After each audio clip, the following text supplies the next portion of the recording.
Kaixo eta ongi etorriak saio berri batera, gaur abuztuak 29 ostirala bi elkarrizketa izango ditugu hemen platoan. Alde batetik, Iruñerriko Etxebizitza Sindikatu Sozialistatik Iker Narbonarekin egongo gara hizketan. Ekainean, jakinarazpen gabeko bi etxegabetze gertatu ziren Iruñeko Aldezarrean, eta hau judizialki salatu dute sindikatutik. Eta honen inguruan arituko gara Ikerrekin. Eta beste alde batetik, Edurne Eginorekin egongo gara Kontigo Zurekinetik datorrena. Kontigo Zurekinek aldarrikatu du Nafarroan Eliza Katolikoak immatrikulatu dituen ondareak eta bereziki balio historiko eta kulturala duten ondareen kudeaketa publikoa. Eta honen inguruan hitz egingo dugu Edurnerekin. Baina bi elkarrizketa hauekin hasi baino lehen goazen gure betiko edukia ikustera.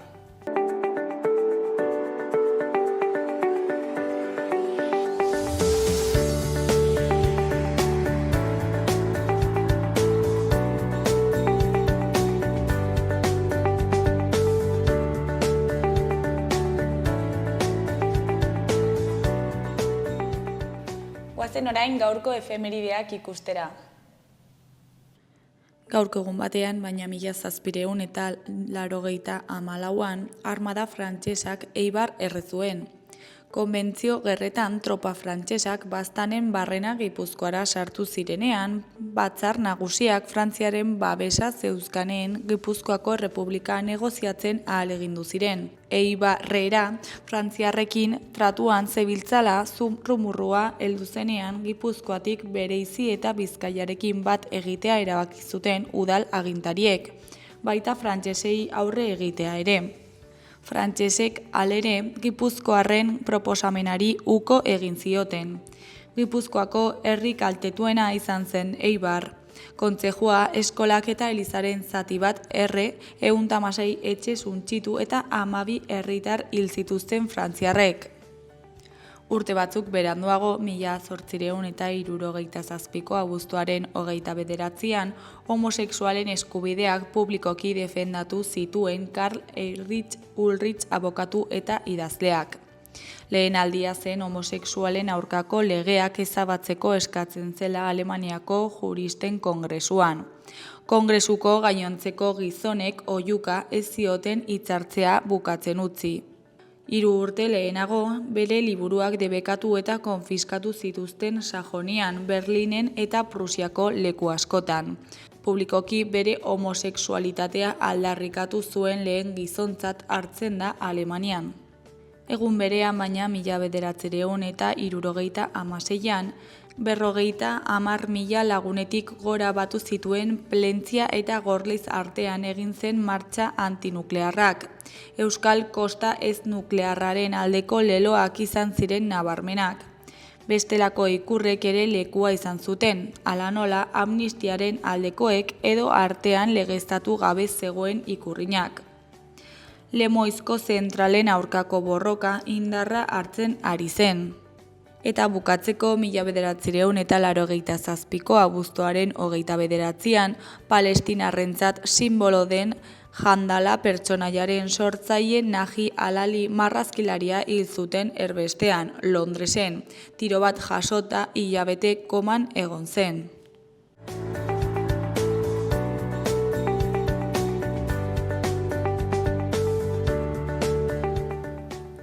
Ikus dezagun gaurko egunkarien azalek zer dioten. Diario de Noticias egunkarian horrela dio lerroburu nagusiak, 5 etxebizitza baino gehiagoren 1000 jabe antzeman dituzte Nafarroako zonalde tentsionatuetan. Jabeak partikularrak, enpresak eta putrefuntsak dira. Behartuta dauden irailaren 11 baino lehen jada irekita dagoen erregistro batean inskribatzera. Helburua 21 udalerri nagusietako prezioak kontrolatzea da. Argazki nagusian, kazetari nafarrek elkarretaratzea egin zuten atzo arratsaldean Gazteluko plazan. Titularrean, kazetariak genozidioaren aurka daude. Iruñean egindako elkarretaratze batek erreportarien hilketa gaitzetsi zuen Gazan. Hori koloreko berrietan, batetik herri pagainak aurre eskola estreinatuko du. Bestetik flamenkoa balkoira agertu da Iruñean. Jarraian, Fran Moriones foruzainak 53 urteko gizon bat suspertu zuen Gazteluko plazan eta hauek izan ziren bere hitzak. Hara iritsi ginenean hilda zegoen. Goi eskuineko berrietan, batean, autobide elektrikoei baimenak ukatu dizkiete Nafarroan zehar. Bestean, Baltiarrako alkatearen adierazpen xenofoboak kritikatu ditu Txibitek. Diario de Navarra egunkarian horrela dio lerroburu nagusiak. Segurtasunaren erronkak Europan, Errusiaren mehatxutik Trumpen utziketietara. Diario de Navarrako Europako ikastaroek alternatibak jorratzen dituzte. Gazteek imigrazioa nabarmentzen dute zahartze demografikoaren aurka. Irudi nagusian emozioz beteta agur esan zuten harrera familia nafarrek aurrei 2 eguneko autobus bidaia baitzuten zain. Honen titularrean Txernobilko itzulira. Ukrainiako aurrek uda amaitu zuten atzo Nafarroan eta bere herrialdera itzuli ziren gerran jarraitzen duena. Eskuineko berrietan, alde batetik 661 ikasle nafar estreinatuko dira Nafarroako unibertsitatean. Beste alde batetik UPNek eta PPek etako kideen pankartak kentzea eskatu dute Iruñean. Jarraian, Barainain eta Zizur unibertsitateko errepidea ixtearen aurka daude. Goiko aldeko berrietan, ezkerrekoan, bakterio batek Arantzadiko igerilekuak itxi ditu. Eskuinekoan berriz flamenkoak balkoietatik maite mintzen du. Gara egunkarian, honen titularrean, Gazan ez dute negar egiteko indarrik ere, ohartarazi du Save the Childrenek. AEBek Israelen genozidioak Gazan izan dituen ondorioak arintzera bideratutako ekimen oro boikoteatzen saiatzen den bitartean, Save the Children bezalako erakundeek zerrendan bizi den egoera tragikoa azaltzen dute. Argazki nagusiaren titularrean, Pradalesek proposamen zehatzik gabe ireki du ikastaroa, baina autogobernuari eta ekonomiari buruzko erronda batekin. Eskuineko berrian, Alemaniak 51.000 lanpostu galdu ditu automobilgintzan. Beko aldean, batetik Jaietako zinegotziak ez du autokritikarik egin bertan behera geratu den kontzertuaren inguruan. Bestetik, arerio gogorrak egokitu zaizkiu aldetiki, PSG, Borussia Dortmund eta Arsenal besteak beste. Jarraian zalantza handiarekin eta ziurtasun gutxirekin abiatuko da futbol denboraldi berria emakumezkoen ligan. Azkenik iritsi da atalean, alde batetik ilunbe prest dago zetaken ikuskizuna hartzeko. Bestetik jairik jai, Berriozarretik Irun berrira. Gainera, Sama Adunbaldi Oktaboan eta Elena Haulf jaialdian izango dira. Berria egunkarian, berriz, argazki nagusian Jaurlaritzaren lehen bilkuraren aurreko agerraldia Donostiako Miramar jauregian. Honen titularrean Euskal Agenda lantzeko deia. Pradalesek bilera sorta bat egingo du alderdiekin jokaleku ziurgabea ikusten baitu Espainian eta munduan. Estatus berriaz alderdiek dituzten negoziazioen berri jaso nahi du. Beheko argazkian, kazetarien agerraldia Iruñeko Gaztelu plazan. Honen titularrean, Palestinaren aldeko ekinak Euskal Herria zeharkatuko du. Goiko berrian, Txapeldunen ligan Atletikek, PSG, Arsenal, Borussia, Sporting Portugal, Atlanta, Xabia Praga, Newcastle eta Barakab izango ditu aurkari. Eskuineko aldean dauden berrietan, batetik Errusiaren dron bidezko eraso masibo batek 18 lagun hil ditu Kieben. Bestetik 3 udako serien laugarren atalak ditugu. Gaztetxeak eta gune autogestionatuak, musikaria eta tresna eta sagarrak izeneko serieena. Euskal Herria irratiari dagokionez, titular nagusian, Nafarroako kazetariak Gazan gertatzen ari den erreportarien aurkako sarraskiaren kontra. 200 kazetari, argazkilari, erreportari eta teknikarik baino gehiagok bat egin dute Palestinatik informatzen saiatzen ari diren langileen egoera salatzeko. Israelek 250 kazetari hil ditu azken urtean. Eskuineko berrietan, goikoan Nafarroa zeharkatu behar zuen goi tentsioko linea bertan behera utzi du Madrilgo gobernuak. Forestalia enpresak ez du aurkeztu gobernuak eskatutako dokumentazioa eta espedientea artxibatu du. Kaltetutako hainbat udal eta Nafarroko gobernua proiektuaren kontra agertu dira. Behekoan azetako kidea den Enara Mitxelenaren arabera, kirolaren bidez aisialdi alternatiboa eskaintzea eta komunitatea sortzen dugu helburu. Alde Zaharreko klubak bigarren denboraldiari hasiera emango dio, bi kirol berri eta kide gehiagorekin. Taldeak auzoan kiroldegi baten beharra nabarmendu du.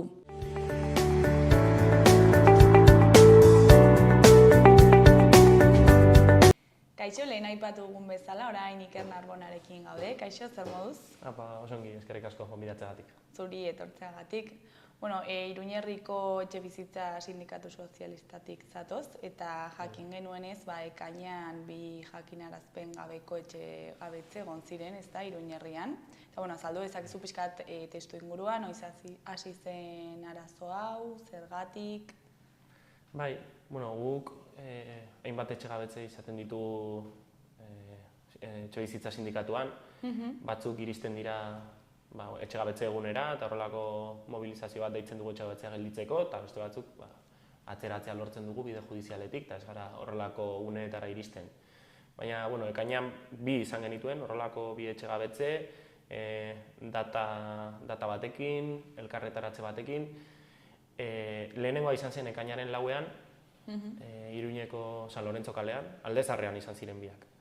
Elkarretaratzea deitu genuen, etxegabetze hori gelditzea lortu genuen, eta handik astebetera inolako abisurik eman gabe, ez guri, ez da etxegabetua izan zen emakumeari, ez da bere abokatuari, poliziak anazaldu ziren, Iruñeko udaltzaingoa eta Espainiako Polizia Nazionala, eta etxetik bota zuten emakume hau. Bi aste beranduago izan genuen beste etxegabetzea, Alde Zaharrean hau ere, Jarauta kalean, ekainaren 19an izan zen etxegabetze data, hor ere berdina egin genuen ez, elkarretaratze bat deitu, hainbat pertsona bildu ginen ateparean, etxegabetzea eman zedin saiestu genuen, eta kasu honetan urrengo egunean, ez zuten aste bete itxaron, urrengo egunean exekutatu zuten, nahiz eta aurreko bi aste lehenagoko egoera ikusita, Etxebizitza Sindikatuko kide batzuk eta beste batzuk egon ziren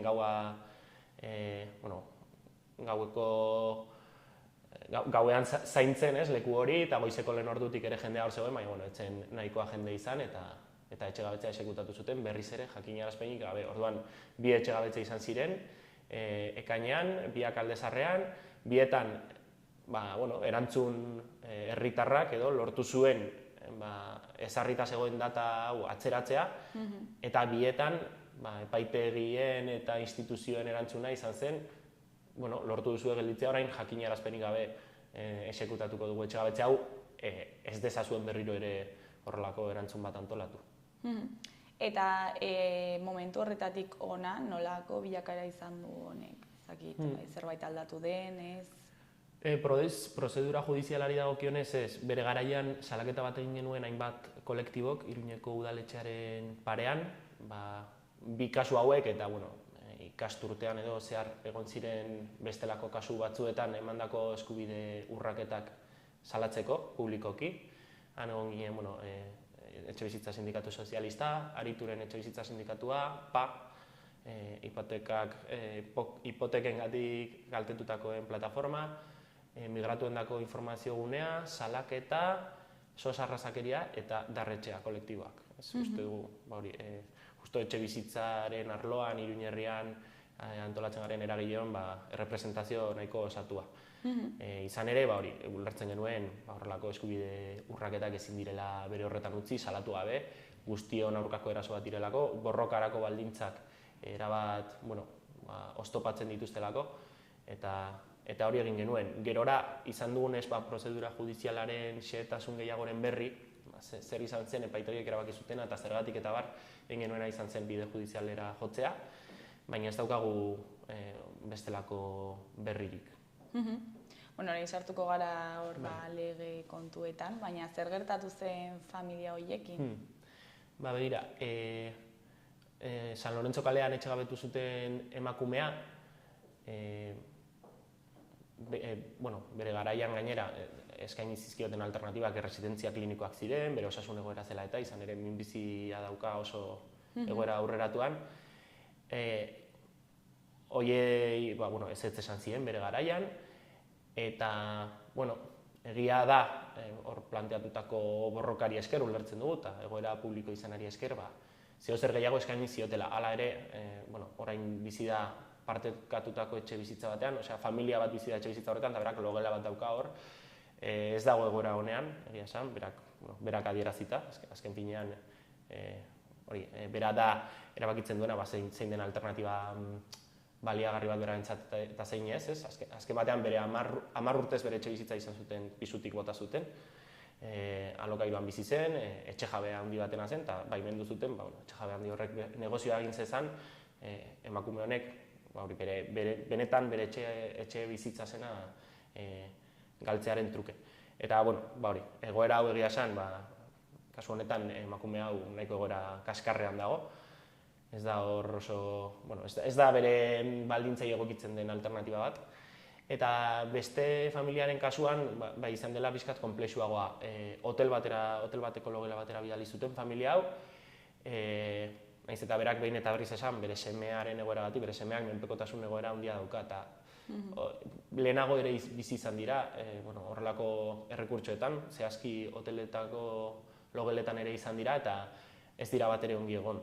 Orduan hor egon zen egun batzuez, eta hori ere bukatuko zitzaion, heldu zen momentu bat zeinetan ja instituzioak esan zioten, hau da zegoena, hau zen, eta ez baduzu beste zerbait onartzen, kale gorrira joango zara, eta orduan familia hau sartu zen udalaren jabetzako pisu huts batean. Eta orain hor bizi da, egia esan, berarekin oraindik harremanean gaude, eta egoera hobean dago bera, orain behingoz bauka bere egoerari egokitzen zaion etxe bizitza bat. Orduan, bigarren familia hau, jarauta kaletik bota zutena, egoera pixkat hobean dago bai.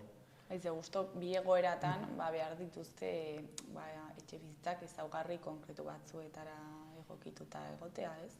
Bai.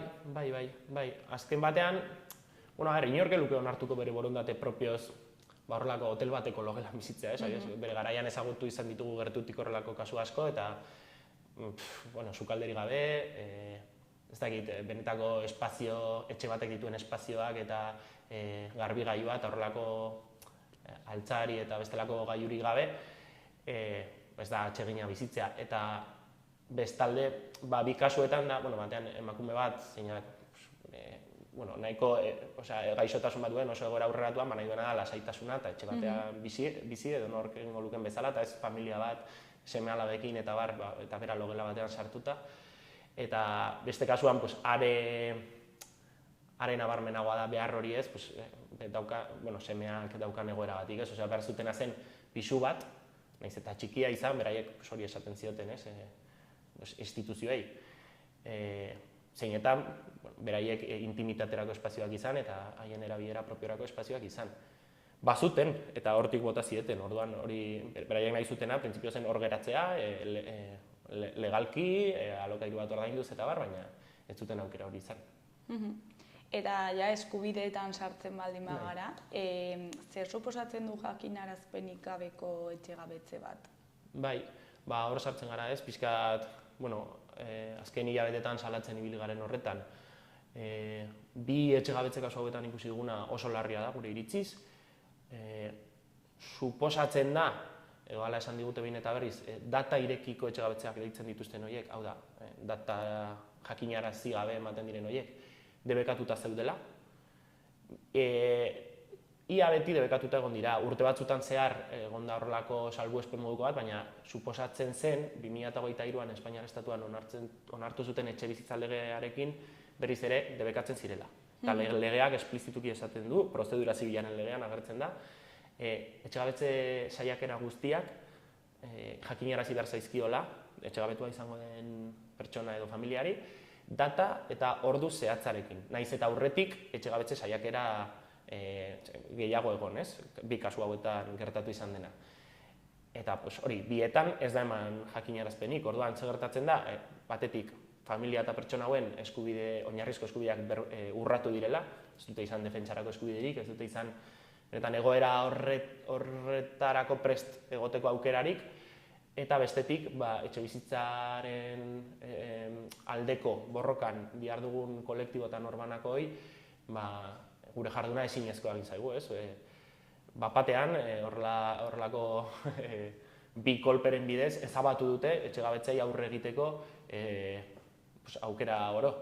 Marko legal estu horietatik hartago, marko legal estu horiek badakigu egoera okerretan daudenei askotan ez diela ezertarako balio. Eta orduan hori, jakinarazpenik gabeko etxegabetza guretzako oso aurrekari arriskutsua dira, etxebizitzaren aldeko borrokan, hori, aukerak asko mugatzen dizkigut. Eta nola da posible hau gertatzea, legeak zerbait esatea eta justo kontrakoa edo legez kanpo dagoena egitea. Ez dakit, agian salbuespenen batera aiusten diren edo ez dakit.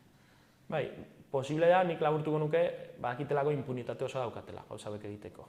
Hau da, epaitegiek, poliziek, udal instituzioek eta bar, etxe jabeekin batera egiten dutena da, etxebizitzaren negozioa garatu dadila bermatu, ez? Eta gero hor muga horietan dihar dute, horrelako neurri batzuk eta besteak hartuz, baina beti asmatzen dituzte salbuespenak.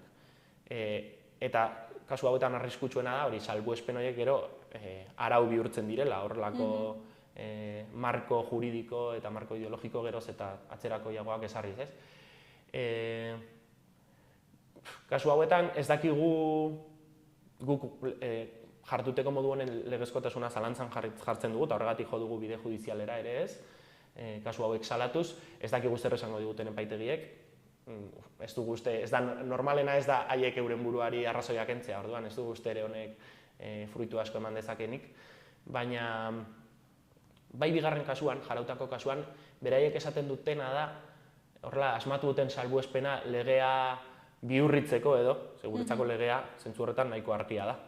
Ez gara legalitatearen defendatzaileak, legalitate honek miseriara kondenatzen dituelako milioika eta milioika pertsona, baina legalitateak dio, data irekiko etxegabetzeak debekatuta daudela. Beraiek diotena da, lehenengo etxegabetze saiakera bat egonda, horrek implizituki dakarrela baldintzak daudenean etxegabetzea emateko, baldintzak egon bezain laster, emango dutela etxegabetze hori. Hau da, lehenengo etxegabetze data bat zegoenez, ja ez dutela berriro jakinarazi behar. Guretzako hori nahi dutena esan dezakete, ez? Horrela legea hartuz eta bihurrituz, haien onurarako eta etxebizitzaren negozioaren onurarako edozein neurri har dezakete, ez? Baina horrek kontraste argia dauka edo kontraesan garbi batean dago, bere garaian politikari profesionalek saldu ziguten ideia horiekin, ze gogora dezagun etxebizitza legea, Espainiar estatuko etxebizitza legea onartu zutenean, hori esan zigutela ez, data irekiko etxegabetzeak debekatuta zuela, behin eta berriz errepikatu zuten. Orain horrelako salbuespen bat zilegiztatuz, gainera instituzioen partetik ere ez dugu inolako erantzunik izan, nahiz eta eskatu dizkiegun azalpenak. Ideia horren kontra egiten ari dira, eta esan bezala aurrekari arriskutsu bat, jurisprudentzia, esaten dena mundu legal horretan, onartzen bada legearen interpretazio hori, hurrengo kasuetarako ere ekar dezake atzera pauso garbi bat. Baina batzuetan, heltzen dira hor interpretaziora, baina hemen ez dago berez asko interpretatzeko, ez? Ez, gure iritziz, beti egiten dute hori, moratoriarekin berdina gertatu izan da, etxegabetzen moratoria, ez? Hasiera batean horrelako ideia bat saltzen dute, gainera marketing politikorako oso baliagarria zaiena, etxegabetzeak debekatuta daude, edo etxebizitza legeak onura hauek ekarriko ditu, baina gero, praktika beti doa, gero marko juridikoa baino lehenago, ez? Praktikan ezarriz doaz horrelako marko autoritarioago eta atzerakoiagoak, gerora ja legalitatean finkatzen direna, gero ikusiko dugu salbuespen hauek finkatzen dituzten. Gure iritziz oso argia da, ez? Esaten badute, etxegabetze guztiak jakinarazi behar direla data eta orduarekin, hori da asuntoa. Baina hemen kontua da legalitatea ez dela zerbait neutroa, ez? Guretzako azkenean botere posizio oso ezberdinetan dauden bi alde daude, eta beti botere gehien duen alde horren defentsan, edo alde horri izango zaio baliagarriagoa, ez? Baliabide gehiago dituen alde horri, etxebizitzaren negozioaren polo horretan kokatzen den etxe jabeari, eta horren defentsarako egitura da guretzako sistema legala, judiziala eta poliziala. Eta salaketa hau ere arrisku bat dauka, ez? Zuen kontra epaitzen badute, ere aurrekari bat sortuko delako, ez? Bai, horregatik guk nahi izan diogu eman azkenean individualtasunetik haratagoko dimentsio bat, salaketa publiko hori egin genuen, hainbat kolektibok, gero salaketa judiziala ere publiko egin dugu, uste dugulako etxe bizitzaren aldeko borrokan dihar dugun guztioi eragiten digula. Ez duk esaten duzun bezala, horrelako sententzia batek, autojudizial batek, kasu honetan, gero ekarri alditu horrelako praktikak gero eta ohikoagoak izatea, jurisprudentzia sartzen delako. Eta herritar moduan zer egin dezakegu, zer geratzen zaigu eskubide moduan? Herritar moduan mobilizatu eta antolatu guk esaten dugu askotan, ez? Guk badaukagu proposamen politiko bat mobilizatzeko eta antolatzeko, baina azken batean defendatzen duguna da instituzioek eskaintzen dizkiguten bide estu horietatik haratago mobilizatzeko eskubidea defendatzea.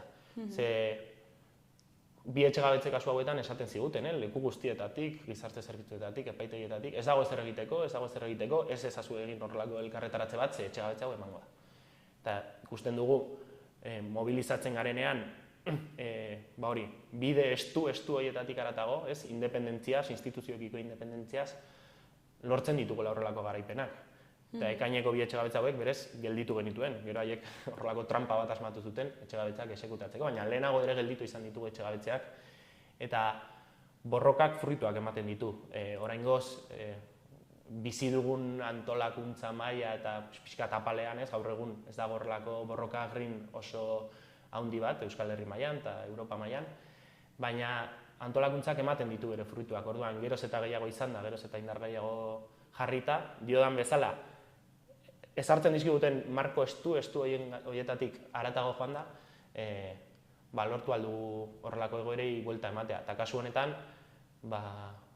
ez dakit hurrengo itxaroten ari gara, bide judizialetik ze berri datozten, baina jarraituko dugu egoera hau salatzen, eta salaketa hau edatuz eta beste kolektibo batzuen atxikimendua lortuz eta espero dugu gutxienez zarata bat egitea eta honeko jartzun bat izatea,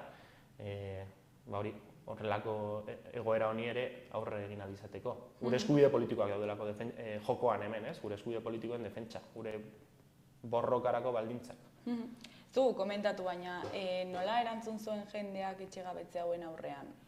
Oso ongi, biak auzo berdinean izan ziren, gainera, asanbladak deitu genituen, lehenengo kasuan ez genuen denborarik izan, etxegabetzea oso denbora gutxirekin iritsi zitzaigulako, baina bi kasuetan auzokide asko, eta beste auzoetatik etorritako pertsona asko bildu ginen.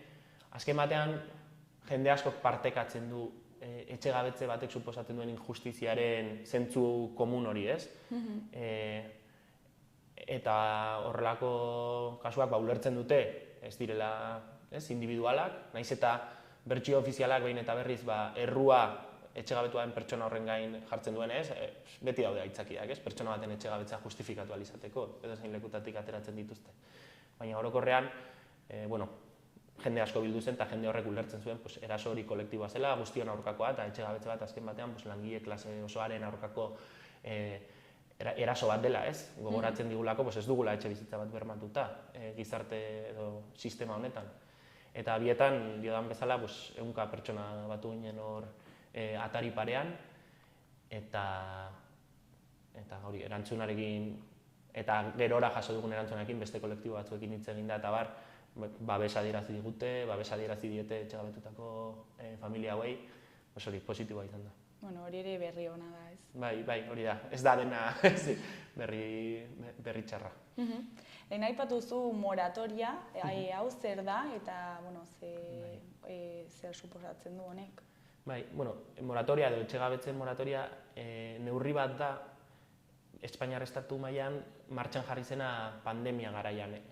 Ezkutu soziala deitu zitzaion hori edo gizarte ezkutua, hor bat zeuden neurri batzuk, egoera ekonomiko larri horren arira ondorio latz batzuk nolabait leuntzeko edo, eta bat izan zen etxegabetzen moratoria. Hasieran saldu ziguten etxegabetzeak debekatuta zeudela, moratoria honekin. Hasieran eta horrekin, mantra horrekin jarraitu dute. Nik uste dut ja gaur egun 5 urte pasata politikari profesional gutxik mantentzen dutela bertsi hori, ja errealitateak eta etxebizitza sindikatuen eta kolektiboen lanak gizarteari erakutsi dio etxegabetzeak egon badaudela. Eta hemen gertatzen dena da, gaur elkarrizketa honetan hitz egin dugunaren antzekoa, ez? Lege bat dago, zerbait esaten duena, baina gero salbuespenak bilatuz doaz, epaileak batetik, ez, diskrezionalitate handia daukatelako erabakiak hartzerakoan, orduan legearen interpretazioak egin ditzakete, zentzu batean edo bestean, eta legearen erredakzioa bera, ez, eta gero nola joan diren aldatzen, uzten ditu hutsune asko, ez? Orduan, suposatzen da pertsona zaurgarrien etxegabetzeak debekatuta daudela, eta etxegabetze prozedura gelditzeko balio du moratoriak. Ez da ezabatzen prozedura hori, baina denboran gelditzen da. Baina, baude ikerketa ezberdinak, bat Euskal Herriko Etxebizitza Sindikatu Sozialistak egin zuen, eta hilabete batzuk beranduago Espainiar Estatu mailan observatorio deskak egin zuen, eta antzeko ondorioetara iritsi gara, eta hori da, moratoria indarrean egon den urteetan, etxegabetzen 70%, 75% artean esekutatzen jarraitu direla. Osea, 3tik 4, ia, esekutatzen jarraitu dira. Orduan, lege honen mugak ere agerikoak dira. Bestelako muga batzu ez hitz egin genezake, baina, moratoriak lotura dauka ekaineko 2 etxegabetze hauekin, etzen aplikatu. Naiz eta, gure iritziz, legearen erredakzioak ulertzera eman dezakeen, 2 kasu hauetan moratoria aplikatu behar dela, ez zaurgarritasun egoeran dauden 2 familia, etxegabetzea gelditu dadila. Baina etzen aplikatu, eta hori askotan ikusi dugun zerbait da, moratoria ez dela aplikatzen. Eta alderdi politikoak zer diote honen inguruan? Lehenago esan dut, ez? Lehenago esaten zuten etxegabetzeak debekatuta zeudela, orain ja hori ere ez dut esaten, orain igual, paparra edo puztutzen dute, esanez balio izan duela etxegabetze asko gelditzeko, eta bar. Baina, batez ere horrelako egoerak, zeinetan moratoria ez den aplikatzen, aurpegiratzen dizkiegunean, etxe bizitzaren alorrean behar dugun kolektiboek, ez? Normalean, arazoa eskutatzera jotzen dute. Edo ez dute erantzuten, edo ikusi izan dugu, ez bakarrik guk, beste hainbat kolektibok, eta gurekin partekatu dute sentsazio hau, salatzen baduzu, moratoriak, onartu zuen moratoria honek ez du funtzionatzen, eta ez da onargarria moratoria indarrean eta etxegabetzeak debekatuta omen daudela eta ez dakiz zer, eta familia hau etxegabetzea. Egiten duten askotan da, errua familiaren gain jartzea, eta era guztietako aitzakiak ikusi ditugu. Ez dutela nahikoa esfortzu egin lan bat bilatzeko azken urteetan edo haien egoera ekonomikoa betzeko. Ez dutela nahikoa esfortzu egin alternatibak bilatzeko, ez? Alokairuaren merkatu librea izango balitz bezala, oso erreza, ez? Jendearentzat alokairua bilatzeko. Eta bar luze bat. Azken batean, instituzioetatik diotez, epaitegietatik edonolako, era guztietako aitzakiak ikusi ditugu, baina politikariek edo alderdi politikoek ere horretara jotzen dute, ez? Ezin da izan, onartu genuen hau sekulako neurri ona da, eta kasu honetan ez bada aplikatzen hori izango da beraren erruz, familia honen erruz, edo benetan hori. Batzutan ez dakit sinesten duten, eurek sortu zuten horrelako fantasia hori, edo benetan asmo txarrez ari diren horrelako kasuetan. Eta etxebizitzaren legean, nork dauka eskumena Espainiako gobernuak, Nafarroakoak ere baldu zerbait edo zer esatekorik dauka? Etxebizitzaren alorreko eskumenak nahiko konplexuak dira. Legea Espainiar Estatuaren eskumena da, baina gero legearen ezarpena diez eremu tentsionatuak, prezioen kontrola eta bar autonomia erkidegoen esku dago, baina gero udalen esku ere badago horrelako hirigintza planei dagozkion eskumenak, gizarte zerbitzuei dagozkienak, eta hortik kudeatzen dira etxebizitza alternatibak, ez? Horra nahiko egoeran hasia da. Ez dakit, nik ere ez dakit oso ongi nondi sartu. Baina, etxebizitza legea hau estatu mailakoa da. Osea, zuek ez dakit Nafarroako gobernuarekin hitz egiteko aukera izan duzuen honen inguruan, zerbait esan duten, ez den eskumena? Moratoria eta kasu hauei dagokionez ez gara egon Nafarroako gobernuarekin harremanean, Iruñeko udalarekin bai, eta, bueno, ez ditu fruitu handiak eman. Izan ere, hori, gure bertsioa, eta guk azkenean defendatu izan duguna da, etxegabetuak izango ziren familien borondatea, ez? Eta hori zalantzan jarri dute, familien bertsioa ere zalantzan jarri izan dute, eta gerora ez digute erantzun ere egin, ze bi etxegabetze ilegal hauen edo jakinarazpenik gabeko etxegabetze hauen azalpenak eskatzera joan ginenean, zuzenean ja ez ziguten erantzunik eman. Eta Nafarroako gobernuarekin beste kasu batzuetan bai egon garela, horrelako alternatiba bilatzeko, Nasubinsa enpresa publikotik batzutan egon daiteke zerbait, baina kasu zehatz hauetan ez, justuki esku hartzea ez delako izan, Nafarroako gobernuak kasu hauetan ez du esku hartzerik izan. Eta prozesu judizialari dagokionez, badakizue nola doan prozesua, eta nola uste duzu bukatuko dela kontua? Ez dakigu, ez dago berririk, azken batean abuztuan normalean epaitegiak itxita egoten direlako, orduan ez dugu espero ere orain epe motzean erantzun bat iritsiko denik, baina ez dugu itxaropena handirik. Salaketa publiko egin genuen une horretan esaten genuen. Uste dugu horrelako egoerei bide guztietatik egin behar zaiela aurre, lehenago esandako aurrekariaren arriskuagatik, ez, larritasunagatik, eta zentzu horretan bide judiziala ere borrokatu behar dela, baina kontziente izanik bide judizialak nori egiten dion mesede, ez, eta epaitegiek gutxitan hartzen dituzte haien erabakien kontrako erabakiak. Orduan, beraiek poliziekin eta bestelako instituzioekin batera hartutako erabaki hauek, nahiz eta jende askorentzat, oso argi egon, legeak dioena, interpretazio gutxi, kasu zehatz honetan, interpretazio gutxi eskaintzen duela, esan bezala beraiek beti salbuespenak eta legea bihurrituz eta horrelakoak aurkitzen dituzte, eta pentsatzen dugu haien erabakia defendatuko dutela, esperoan gaude. Eta gero errekurritzeko intentzioa daukazue? Bai, intentzioa daukagu aurrera jarraitzeko, baina esperoan oraindik zein den ematen diguten erantzuna, ez? Orduan erantzunaren arabera baloratuko dugu, nola jarraitu aurrera. Ikusiko dugu, agian berriz hemen ikusiko dugu elkar, ez dakit ja bukatzeko zerbait gehiago komentatu nahi duzu, jendeari zerbait esan. Bai, hori da, zeozer berririk badago, guk jakinaraziko dugu ez, azkenean pentsatzen dugu gauzak publiko egin behar direla, bestela geratzen direlako arazo individualetan, ezkutatuta, eta azkenean guztioi eragiten diguten arazoak dira, ez?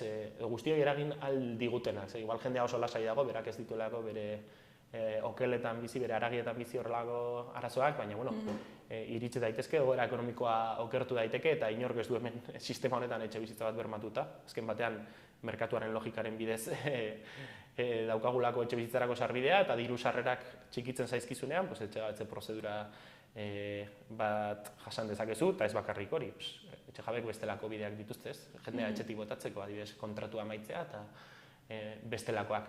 Orduan, uste dugu garrantzitsua dela horrelako egoerak salatzea, publikoki, ez bakarrik bide judizialetik. Eta jendeari horrela bukatzeko mezu bat edo, egoerak iluna ematen duela, ez? Alor askotan, etxe bizitzarenean, lan munduan eta bar, baina borrokatzea beste remediorik ez dagoela.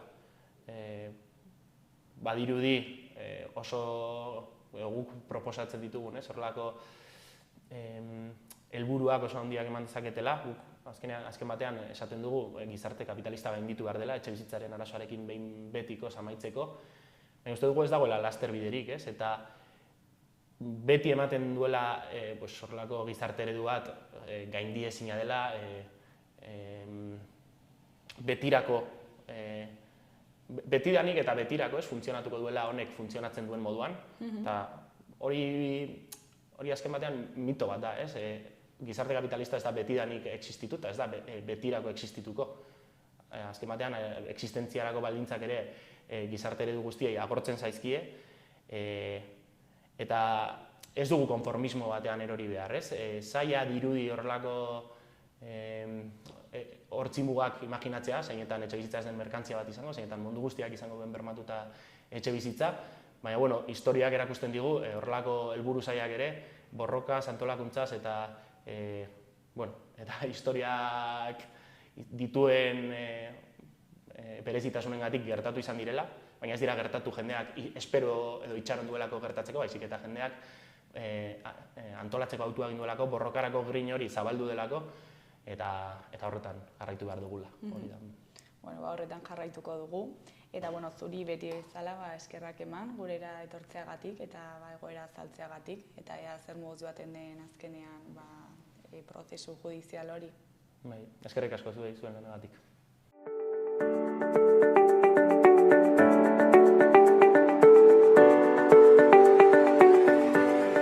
Gaurko eta asteburuko eguraldiaren iragarpena ikusiko dugu. Gaur ostirala ere hodeiak agertu egingo dira eta euri pixka bat egingo du, bereziki kostaldetik hurbil, baina arratsaldean argitzera egingo du.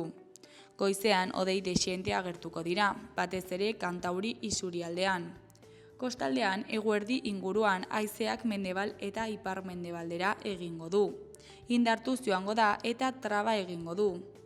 Haizearen aldaketarekin batera zaparrada batzuk botako ditu, bereziki kostaldean eta egunaren erdiko orduetan. Gero arratsaldeak aurrera egin ahala hodeitza saretuago egongo da eta ostarteak izango dira nagusi. Goizetik aurrera barnealdean ipar-mendebaldeko haizea ibiliko da, bolada gogor batzuekin arratsaldean. Temperatura maximoak 2-3 gradu altuagoak izango dira. Larunbat arratsaldean giroa eguzkitsua izango da eta temperaturak gora egingo du berriro. Kantauri isurialdean ostarteak agertuko dira. Egunaren lehenengo partean euria egin dezake oraindik, batez ere ipar-ekialdean eta kostaldean. Arratsaldean urdinguneak askoz zabalagoak izango dira. Hegoaldean giroa eguzkitsua izango da, erabat garbi egongo ez den arren. Temperatura maximoak igoko dira berriro eta leku gehienetan uda garaikoak izango dira. Minimoek ere gora egingo dute. Hego haize ahula ibiliko da, arratsaldean izan ezik, orduan iparraldetik joko du eta indartu egingo da. Igandean fronte hotz bat hurbilduko da eta hodeiak eta euria ekarriko ditu gurera. Egunaren hasieran hodeiak ugaritu egingo dira eta goizetik aurrera zaparradak botako ditu, batez ere ipar partean. Bertan sarriago egingo du euria eta zaparradak mardulagoak izan daitezke. Arratsaldean han-hemenka ekaitzak jo dezake. Goizean eta arratsaldean ipar haizea ibiliko da eta temperatura maximoak nabarmen jaitsiko dira.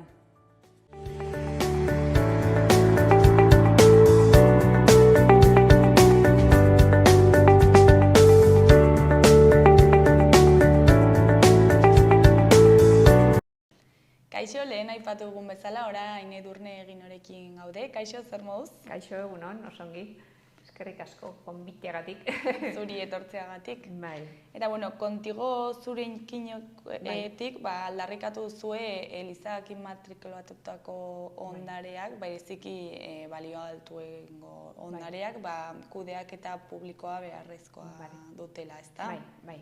Hori izan da, azkenengo ekintza. Nik uste dut horren sorrera dagoela, ez dakit, jakingo duzute Kordoban gertatu dena mezkita edo Eliza handiarekin, katedralarekin. Eta hor, ondoan, edo bertan parekoa den leku batean, nolabaiteko pilaketa bat zegoen eta zutea sortu da, ez? Eta horrek kezka handia egin digu, noski Kordobako mezkitak daukan balore patrimoniala oso garrantzitsua da, eta kudeaketa ez dela oso ona izan, ez?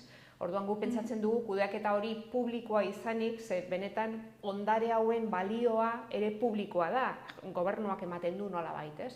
Orduan kudeaketa publiko batek izugarrizko onura emango ziola holako lekuei, ez? Horren atzean badago ere Elizak bereganatu dituela ondare pilo bat.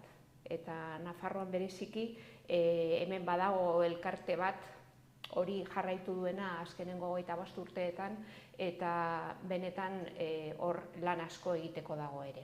Eta ondare hauek adibidez zeintzuk dira eta non kokatzen dira? Bai, hiru motatako ondareak dira balio handikoak, ez? Batzuk dira eraikinak, eman dezagun katedrala, edo jauregiak, edo ermita txikiak ere bai, etxe bizitzak, dena egina dagoena. Gero badira, leku saldatu aldiren ondare txikiagoak, eta horiek normalean barruan egoten dira, jauregietako barruan edo elizako barruan. Pentsa ezagun, elizari orna egiten zaion historia horiek guztiak, pinturak edo eskulturak edo retabloak edo horiek guztiak, ez? Asko historian zehar desagertu egin dira ermitetatik ere bai, eta horrek ere ematen digu pixka bat nola babestu eta babes publiko bat eta kudeaketa publiko bat ondare horiek guztiena egiteko beharra, ez? Eta gero badira ondare inmaterialak, horiek gaur egun, guretzako ez dugu hortaz hitz egin behar, baina dira kulturalak, ez? Tradizioak eta ohiturak eta herriko gauzak, eta horiek ere babesten dira. Eta zer gertatu da hauekin, ze elizak inmatrikulatu ditu, zergatik eta nork kudeatzen ditu orain? Bai, hori da. Bueno, urteetan zehar ikusi da, gobernuak egin zuen izugarrizko lana 21 eta 22 arteko urtea harretan, Eduardo Santosen kontseilaria orduan hori aurrera eraman zuena, lehen esan dizuten elkarte honek, ondarea defentsako elkarte honek askotan eskatutakoa, eta orain badugu gobernuan azaltzen da eta denok eskuratzen aldugu, iaia 3.000 ondare elizaren izenean daudenak gaur egun. Ikusten badugu ze urteetan bereganatu zituen elizak, ikusten dugu iaia 800 81 urte batean izandakoak, eta gero asko 2002tik 2006ra. Ze gertatu zen hor? Aznar gobernuan zegoenean, lege hipotekarioa aldatu zuen 88an, eta horren harira elizak bereganatu zituen izugarrizko pila ondare, denetarik gainera. Eta betidanik herrienak izandako ondareak, dezagun elizak herriarenak izan dira, ermitak ere bai, baina landa pila bat daude, 3 milioi eta erdiko metro karratuko landak bereganatu ditu elizak. Eta, etxe bizitzak, batzuk gainera saldu egin ditu. Atzo bertan, hitz egin nuen lagun batekin, nire herrian saldu egin zuen eliza ondoan zegoen etxea, etxe parrokiala esaten zena, ez? Orduan hori seguraski zerrendan ez da salduko, ez? Baina hala ere, zerrenda hortan pila eta pila daude. Azkenengo gauza egin duena gobernuak, aurten, izan da ondare horietatikan komunalak zein diran.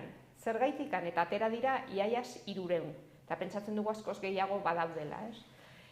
Ondare komunalak zer dira Nafarroan, badakigu Nafarro guztiak, ez? Dira gureak, herriarenak. Eta horiek ezin dira beste baten izenean ezarri, ez da elizarena ere. Eta orduan, horiek gure ganatzea berriro, pentsatzen dugu errezago izango dela legea aurrez aurre ipinita. Eta komunalak izan da, nola zeuden jarrita elizaren izenean? Bueno, badakizu, zu joaten zera notario baten gana eta erregistro baten gana eta izena jartzen dituzu, ez? Legearekin, ez, esaten zena. Legearek esatezun, elizak jarri altzuela, elizak, edozeinek jarri altzuela bere izenean, ondare horren erabilera betidanik berea izan da bakarrik. Eta termino latino bat erabiltzen zen, usucapion, betidanik nik erabili dut eliza eta orduan nirea da. Eta nirea jartzen usten dit legeak, ez? Baina, klaro, elizak erabiltzen ditu elizak edo jendea joaten denean erabiltzen ditu. Baina, higiezinetan ezin da hori erabili, ezin da egin usucapion hori, ez? Klaro, hor dago asuntoa, ez? Orduan pentsatzen dugu horrek baduela bide bat orain, eta gure eskaere artean hori dago, ez? Beste eskaera bat bada ere, zenbat horietako ondare elizan izenean daudenak negozio bihurtu diran. Bisita pribatuak antolatzen direlako, eman dezagun Iruñako katedraleko klaustroko bisitak, dirua ordaindu behar dela, eman dezagun tuterako katedrala eta hainbat leku, ez? Hor galdetzen diogu gobernuari asaltzeko benetan bisitaiek ordaindu behar diren, zer egiten duen diru horrekin elizak, zenbat impuesto pagatzen dituen edo tasa edo, eta hor badugu beste oso lege arraro bat Europa guztian bakarra gerana, Espainian dagoen konkordatoa. Eta da, Batikoanekin egindako hitzarmen bat, Frankoren garaian lehenbiziko, gero transizioan errepikatu zena, eta gero berriro ere Pedro Sánchezek agindu du hori kenduko duela, baina oraindik hor dago, ez? Eta konkordatorio oso garrantzitsua da, ze benetan kentzen dio Elizari impuestak pagatu behar ditun guztiak, onura guzti hauek, guk badakigu, gure etxe bizitzak urtero pagatzen dio udalari impuesto bat, hori izateagatik, ez? Edo transmititzen duzunean, salmentak daudenean eta bar ere pagatzen dira. Bueno, impuesto horien danak libre dago Eliza. Ez du, ezer eta ezer ordaintzen. Orduan, hori ere izugarrizko takit. Galera da gure estatuarako eta gure zerbitzuak mantentzeko dirua galtzen dugulako, ez? Eta lege hori estatala da, osea, estatu osoan dago ez da? Ez da lege bat, konkordatua da, baina bai, estatatu da. Eta orduan, gainera, konstituzioaren kontra doa. Ze konstituzioak esaten du, gure gizartea laikoa dela, ez dela akonfesionala dela, ez dela Elizarena, ez dela katolikoa. Orduan, zergaitikan Eliza katolikoak, eta ez beste Eliza batzuk, dituzte privilegio hauek, ez? Eta orain prozesu horren ze puntutan gaude? Bueno, nik uste dut gobernua, Nafarroko gobernua eta erkidego bezala aintzindariak izan garela, ze benetan guk badakigu Nafarroko Elizak zein ondare banan-banan 3.000 horiek bere izenean ditu. Eta hori beste leku batzuetan ez dakite ere, ez dute, osea, lan hori egina dago.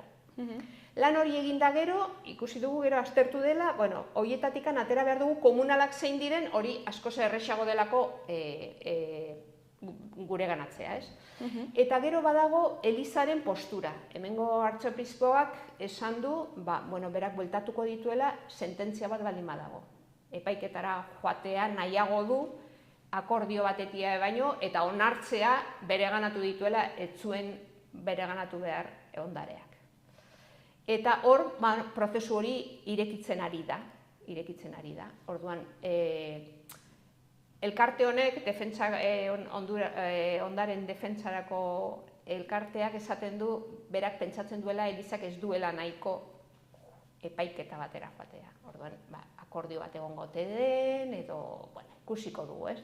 Baina benetan oso interesgarria da, hemen egiten ari den lana, gure ganatzeko gureak diren ondare guziak. Eta ondare hauen balio historiko eta kulturala zein da? Batzuk, hor ere badaude marra batzuk eta gobernuak jartzen ditu, ez? Marra handiena dutena, babesa handiena dutena izan dute ondare kulturalak, bien de interes kultural esaten dena BIK, erderaz. Eta horietatikan eskatu dugu ere, zerrenda horretatikan zenbatek duten izendapen hori. Badakigu hasieratik jarrita katedralak baduela, edo tuterakoak baduela, eta barez. Eta horietatik hasiko ginake ere, babes eta kudeaketa publiko hori eskatzen, benetan ez galtzeko edo arriskuan ez jartzeko Kordoban gertatu denarekin arabera, ez? Eta hori zerrenda hori egiteko dago, erresa da, ze horiek guztiak izendatuta daude. Eta beste batzuk babes txikiagoa badute, baino ere badute, ez, babes handia. Eta hor, balore historikoa izugarria da, patrimonioa izugarria da, baino diru kontuan ekonomikoa ere, pentsa ze esan dizuten landetan edo etxe bizitzak saltzen hasten bada Eliza, batzuk saldu dituela eta diru hori guztia gainera inposaketaren kanpo dago, orduan, hor transakzio pila badago, ez? Eta kudeaketa publikoa ez bada, zer suposatzen du honek? Suposatzen du, konfiantza bat egon behar duzula, Elizak ze kudeaketa egingo duen, eta garbi dago, beste leku batzuetan bezala, ez dela nahiko, ez?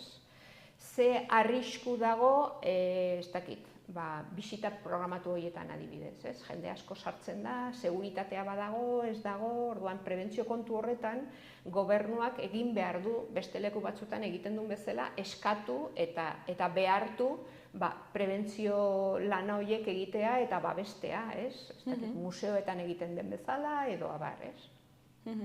Eta mantentze lan horiek ere orain nork egiten ditu? Bueno, beste kontu bat da ere, diru asko, eta hori ere galdetu dugu gobernuari, zenbat subentzio jaso dituen elizak leku horiek mantentzeko edo hobetzeko, eta orain dirua ateratzen ari da bisitarekin eta historiarekin, esan edo subentzioien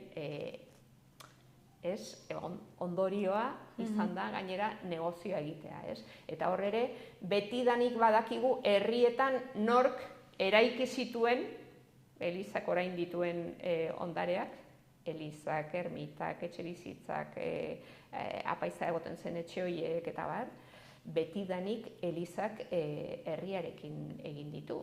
Berak ez du dirurik horrezarri, aparte subentzio publikoak eta bar, ez? Eta orduan, gero, herriak bere kontu eta bere kabuz eta auzolanean askotan mantendu eta ordaindu dituen ondareak konturatu da orain, elizak bere ganatu dituela eta bere izenean jarritu dela, eta horrek esan nahi duena egin alduela ondare horiekin, ez? Eta adibidez, herri batera bagoaz, Justo Eliza desmatrikulatzen dute elizatik. Eta, klaro, hori herrirako izango litzateke, Nafarroako gobernuak hartuko luke posesioa, ezakit. Badakigu gure udaletxe elkartea ere hor sartuta dagoela, ez? Ondare hauek guztiak, 3.000 hauek, ia 300 herrietan ezberdinetan daude. Ia Nafarro osoan daude, ez? Batzuetan leku gehiago, askoz ere gehiago bereganatu ditu adibidez Estegibar Bailaran edo horrela, ez? Baina herri asko daude hor inplikatuta.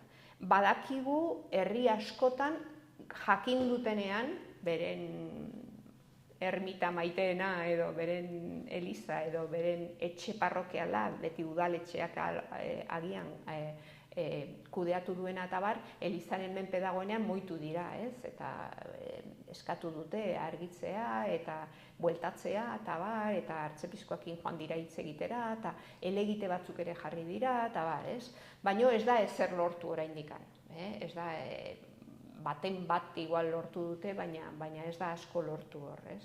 Orduan nik uste dut denok elkartuta behar dugula hor lan bat egin eta lan hori egiten ari dela gobernua pentsatzen dugu. Eta zergatik aldarrikatzen duzue zuek kudeaketa publikoa, ze onurak izango... Esan dizutelako, pentsatzen dugulako alde batetikan elizak izendatu dituen, bereganatu dituen ondare asko publikoak direla, osea, herriarenak direla, eta orduan hori bueltatu behar da, eta noski kudeaketa bueltatu behar da ere. Bestalde batetikan ondare horiek askok balio handikoak direlako, eta pentsatzen dugulako elizak ez dituela ongi kudeatzen, ez dituela ongi babesten, eta orduan babes publiko hori subentziok jasotzen dituen bezala, babes publiko horrek defendatuko lukelako edo ez dakit Kordoban gertatu dena ez gertatzeko eta prebentzio lanak egiteko kudeaketa publikoa asko hobea izango ditzekelako. Eta jendeak badakizue zer uste duen honen inguruan, jendeak konstiente da honetaz? Bai, herri askotan konstientea da eta oso gaizki onartu du. Baina gertatzen dena da, hori, lehen esan dizutena, elizak privilegio asko ditu. Konkordata horrek eman dizkionak, eta bar, orduan ikuste dut, hurrengo urteetan egiten den lana, hemen Nafarroan batez ere aintzindari delako, garrantzia handia izango duela legeak bere lekuan jartzen baditu gauzak, eta gure ganatzen baditugu ondare asko. Eta nola uste duzue azkenean bukatuko dela kontua? Ez dakit, oso zaila da, osea, nik uste dute elizak ikusi dugu, aurreko elizak adibidez artxibo asko ditu, non ikusi daiteken nola bere ganatu dituen, eta ze prozeso izan dituen, horiek izendatzeko eta bar, eta ez du gure esku jarri. hori itxita daude artxibo horiek, ez? Eta orduan, nola egin du gobernuak lan hori? Badakigulako erregistrotara joaten bazera zuk ondare bakoitzaren nota simplea eskatu alduzu ordainduta. Orduan, horiek guztiak jaso dira eta horrekin egin da zerrenda, eta zerrenda hori publikoa da, zu gobernuaren webean sartzen zera eta ikusten dituzu lista osoa, 3.000 horiena. Orduan, nik uste dut horrek transparentzia asko ematen duela, gardentasuna handia eta jendeari ematen diola ere indarra gure ganatzeko eta bere ganatzeko lapurtutako ondare horiek. Eta Elizak zer esaten du honen? Hori, bestalde batera begiratzen du, esaten du, epaiketa batean esaten badu halako ondarea halako herriarena dela, bueltatuko dugu. Esan du, azkenengo artzopiskoak, oraingoak, aurrekoak ez zuen ezer esaten. Aurrekoak badakigulako bere inguruan zeuden jendeak egin zuela lan hori. Esan dizut, 2002tik 2006ra, iaia 1000 ondare erregistratu zituen Elizak. Orduan, lan hori nahita egin dute eta intentzio guztiarekin patrimonio handi bat bere izenean jartzeko. Eta oraingoak esaten du... Oraingoak, gutxienez, epaiketaren menpea jarri da, baina ez dago asko laguntzen ari ere. Nik uste dut beraiek oso garbi dutela gut dugun bezala legearekin eskuan, adibidez, ondare komunalak ez direla beraienak. Hortik hasi ez. Baina, eskatu beharko da indarrez. Zer gertatuko den, eta ja bukatzeko Edurnezak zerbait gehiago komentatu nahi duzun, jendeari zerbait esan... Nik uste dut hori, herritarrek herri bakoitzean oso konstiente izan direla ondare horiek beraienak direla. Beraiek mantendu dituztela, beraiek eraiki dituztela, beraien diruakin egin direla eta beraienak jarraitu behar dutela, ez? Ze asko eta asko beste, ez da Eliza bakarrikan, baizikan, beste erabilera bat dute, pentsa hortuak edo landak edo etxe bizitzak, ez? Eta horren beharra herriak asko dute eta, hortan indartzeko eta lana, aterako dela, ez? Nolabait. Zuri eskerrak eman, gurekin hitz egiteko tartetxo bat ateratzeagatik, eta egoera azaltzeagatik, eta ikusiko dugu nola bukatzen duen kontua. Zuei ere bai, interesa azaltzeagatik. Ondo segi, Edurne, agur. Eskerrik asko.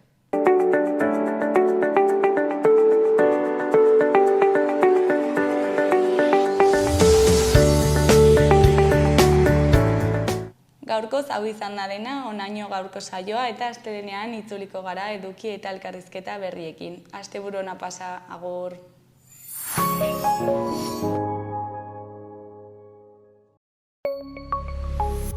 Gobierno de Navarra. Nafarroako gobernua.